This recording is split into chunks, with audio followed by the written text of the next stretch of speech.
The average American household throws away roughly 30 to 40% of the food it produces or buys.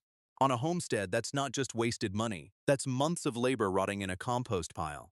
Every method in this video exists to solve one problem, making food last longer than nature intended. From a $5 bag of salt to a $3,000 freeze dryer, here's every way to preserve your harvest. Let's start with the one everybody already has. Method 1. Freezing. The easiest starting point. Freezing is the simplest food preservation method that exists. You already own the equipment. You already know how it works. And it handles almost everything: vegetables, fruits, seeds, prepared meals, herbs, even butter and cheese. The science is straightforward. Low temperatures halt microbial growth and slow enzyme activity to a crawl. Food doesn't spoil because the biology that causes spoilage essentially stops. One critical step most beginners skip: blanching. Most vegetables need to be dunked in boiling water for 1 to 3 minutes, then immediately plunged into an ice bath before freezing. This halts enzyme activity that causes flavor loss, color change, and texture breakdown even at freezer temperatures. Skip blanching and your frozen green beans will taste like wet cardboard in 2 months. Properly frozen food lasts 6 to 12 months. Vacuum sealing extends that further and prevents freezer burn, that white dried out layer that ruins both taste and texture. The limitation is obvious, and it's a big one. Freezing is 100% grid dependent. One extended power outage and everything in that freezer is gone. You're also limited by physical space. A chest freezer holds a lot, but not an entire garden's worth of produce. Cost: a chest freezer runs $150 to $400. A vacuum sealer is $30 to $100. Ongoing electricity cost is real but manageable. Freezing is easy but fragile. The next method puts food on a shelf for years with zero electricity required. Method 2. Water bath canning. The beginner's gateway. Water bath canning is where most homesteaders begin their real preservation journey. The concept is simple. You fill glass mason jars with food, seal them with lids, and submerge them in boiling water for a specific amount of time. The heat kills bacteria inside the jar, and as the jar cools, it creates a vacuum seal that locks air out. That vacuum seal is everything. When you hear that pop as a lid seals down, that's air being forced out, creating an airtight environment where spoilage organisms cannot survive. There is one rule with water bath canning that is absolutely non-negotiable. It is only safe for high-acid foods. That means fruits, jams, jellies, pickles, salsas, and tomatoes with added acid. High acidity, pH of 4.6 or lower, prevents the growth of Clostridium botulinum, the bacteria that produces botulism toxin. If the food isn't acidic enough, boiling water temperature is not high enough to kill the spores. Processing times vary by food type, jar size, and your altitude. Follow USDA-approved recipes exactly. This is not the place for creativity or improvisation. Equipment is minimal and affordable: a large pot with a rack, mason jars, lids, rings, a jar lifter, and a wide-mouth funnel.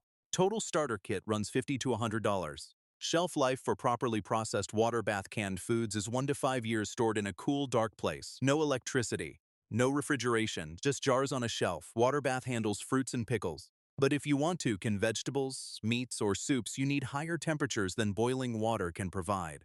Method 3. Pressure canning. The full pantry builder. Pressure canning is the method that unlocks the rest of your pantry.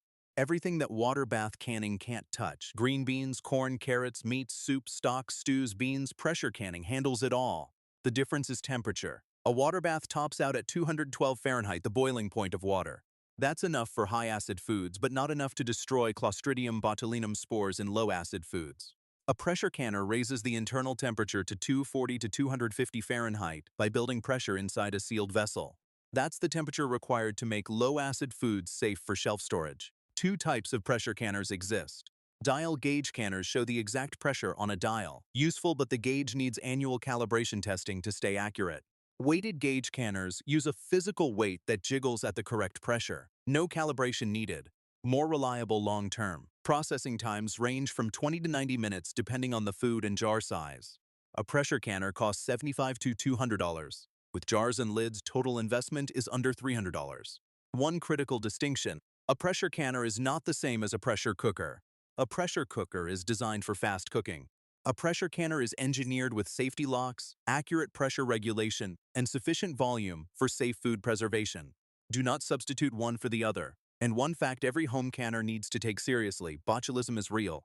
One jar of improperly canned low-acid food can produce enough toxin to be lethal. Follow USDA guidelines. Follow approved recipes, no improvisation.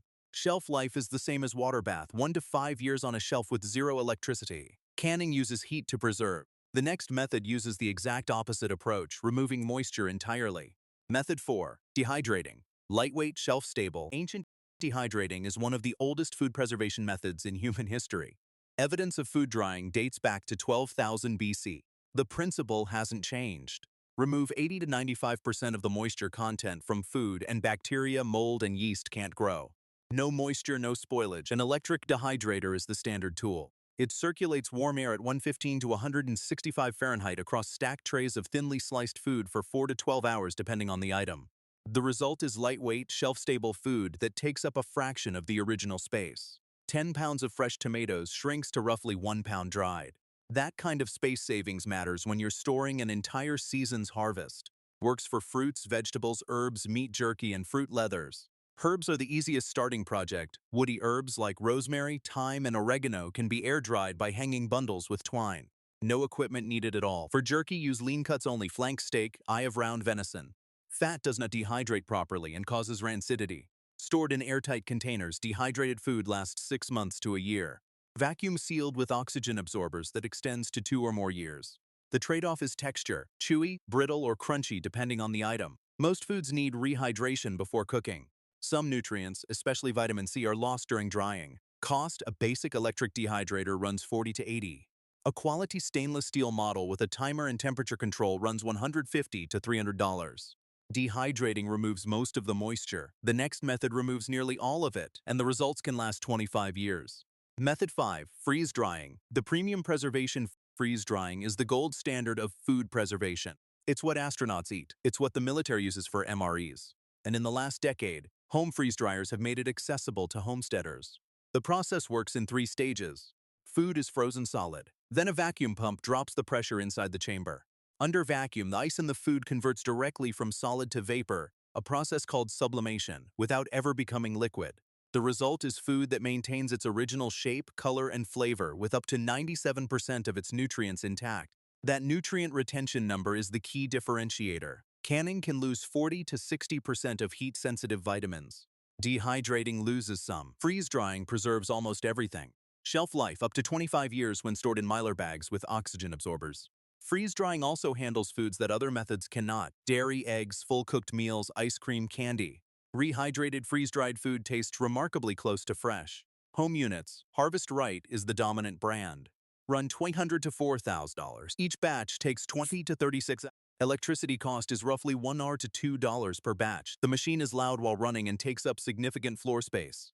The honest math: freeze-drying only becomes cost-effective if you're preserving large volumes regularly. For a small garden, the upfront cost is hard to justify. For a serious homestead processing hundreds of pounds of produce and meat per season, the 25-year shelf life and superior quality make it a legitimate investment. Freeze-drying is high-tech and expensive. The next method is the oldest form of food preservation humans have ever used, and it costs almost nothing. Method 6. Fermentation. The living preservation humans have been fermenting food for thousands of years, and the process is so simple it almost feels like cheating. Here's what happens: you add salt to vegetables. The salt kills harmful bacteria but allows beneficial lactobacillus bacteria, which are naturally present on the surface of all vegetables, to thrive. These bacteria convert sugars in the food into lactic acid. The lactic acid drops the pH, creating an environment where spoilage organisms and pathogens cannot survive. That's it. Salt plus vegetables plus time equals preserved food. The most common fermented foods: sauerkraut, kimchi, pickles, yogurt, kefir, sourdough, kombucha, vinegar. All of them are products of controlled bacterial activity. Equipment needed: a mason jar, salt, and patience. A basic sauerkraut requires nothing more than shredded cabbage and 2% salt by weight. Pack it into a jar, press it down until the liquid covers the cabbage, and wait 1 to 4 weeks. The bacteria do all the work. Fermented food isn't just preserved, it's more nutritious than raw.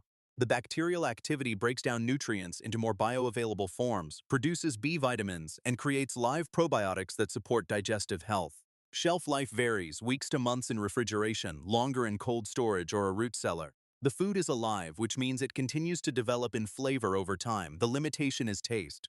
Fermented food is tangy, sour, and funky. Not everyone enjoys it. And temperature matters. Fermentation works best between 60 and 75 Fahrenheit. Too warm and it happens too fast.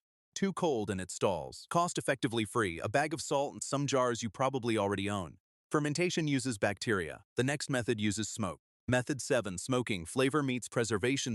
Smoking is probably as old as cooking with fire. The moment humans realized that meat hung near a fire lasted longer than meat left in the open, smoking became a preservation tool. It works on two levels. Heat and airflow dry the food, removing moisture. And chemical compounds in wood smoke, phenols, formaldehyde, acetic acid, are natural antimicrobials that inhibit bacterial growth on the surface. Two types. Hot smoking runs at 126 to 176. It cooks and preserves simultaneously. This is your smoked brisket, smoked chicken, smoked fish. Cold smoking runs at 68 to 86 Fahrenheit. It flavors and partially preserves without cooking. This is your smoked cheese, cold smoked salmon, and some sausages. Hardwoods only. Hickory, oak, apple, cherry, mesquite. Never use softwoods like pine or cedar. They produce resin that coats the food with a bitter, toxic film. Most smoked foods are brined or salt-cured before smoking. The salt does the heavy preservation work. The smoke adds flavor, color, and an additional antimicrobial layer. Shelf life depends on the combination of methods used. Hot smoked meats last weeks refrigerated, longer vacuum sealed. Properly salt-cured and cold smoked meats can last months. Cost: a DIY smoker can be built for $50 to $200. Commercial smokers run $200 to $1,000 or more. The wood itself is cheap or free if you have hardwood trees on your property. Smoking adds flavor. The next method uses something even simpler and older. Method 8. Salt curing and brining. The ancient preservative salt was humanity's first preservative, and it's still one of the most effective. The mechanism is simple. High salt concentration draws moisture out of food through osmosis. Without moisture, bacteria cannot grow. The salt also creates an environment that is chemically hostile to most microorganisms. Two approaches. Dry curing. You pack food directly in salt. The salt pulls water out of the tissue, and over days or weeks, the food dehydrates and firms up. This is how prosciutto, country ham, salt pork, bacon, and salt cod are made. Wet brining. You submerge food in a saltwater solution. This is faster and more even than dry curing, commonly used before smoking or cooking. Sugar curing works on the same principle. Sugar draws moisture and inhibits bacteria, though less aggressively than salt. Many traditional cured meats, especially hams, use a combination of salt, sugar, and nitrates. Properly salt-cured meats can last months to years without refrigeration. Salt cod was the protein that fed entire navies for centuries, long before refrigeration existed. The limitation: high sodium changes flavor significantly. Getting salt ratios right is critical. Too little and the food spoils. Too much and it's inedible. For curing meats, start with small batches and follow established recipes. Cost: a bag of curing salt is a few dollars. Salt might be the cheapest preservative on earth. Every method so far requires some form of processing. The last one requires almost nothing, just the right room. Method 9. Root cellaring. Zero processing. Zero energy. Root cellaring isn't technically preservation. It's extended fresh storage using natural conditions, cool temperatures, high humidity, and darkness that slow the biological processes that cause food to decay. The ideal conditions: 32 to 40 Fahrenheit, 80 to 95% humidity, dark and ventilated. An underground or partially buried structure naturally maintains these conditions year-round in most climates. The foods that store best in a root cellar, read like a list of Homestead staples: potatoes 3 to 6 months. Carrots and beets, 3 to 5 months buried in damp sand. Onions and garlic, 4 to 8 months in dry, cool conditions. Apples and pears, 2 to 4 months. Cabbage, 3 to 4 months. Winter squash, 3 to 6 months at slightly warmer cellar temperatures. One important rule: apples and potatoes should never be stored together. Apples release ethylene gas, which causes potatoes to sprout prematurely. Keep them in separate areas or separate rooms. If you don't have an actual root cellar, alternatives exist. An unheated basement corner, a buried trash can with a ventilated lid, or an insulated garage in northern climates can all maintain root cellar conditions through winter. The limitation: only works for certain crops, and those crops are still slowly declining in quality over time. This isn't true preservation like canning or freeze-drying. It's buying time. But 3 to 6 months of fresh potatoes and carrots through winter without spending a single watt of electricity is hard to argue with. Cost-free if you have a cool basement. A dedicated built root cellar runs $500 to $5,000 or more depending on size and construction. The decision framework: how to choose 9 methods. Here's how to pick. If you're just starting out, freezing plus water bath canning. Low cost, low skill barrier, covers the basics. If you want a serious year-round pantry, add pressure canning and dehydrating. That combination handles virtually everything your garden and livestock produce. If your budget is tight, fermentation and salt curing cost almost nothing and have been feeding families for thousands of years. If you want maximum shelf life and nutrient retention, freeze drying, if you can justify the upfront investment. If you have livestock, smoking and salt curing for meats. If you have a cool basement or the right climate, root cellaring for fresh produce through winter. The universal rule is the same one that applies to every system on a homestead: layer your methods. Don't rely on just one. A single crop like tomatoes can be frozen, canned, dehydrated, freeze-dried, fermented into salsa, or dried into tomato powder. Each version serves a different purpose in your kitchen. Grow it, preserve it, eat it year-round. That's every homestead food preservation method explained.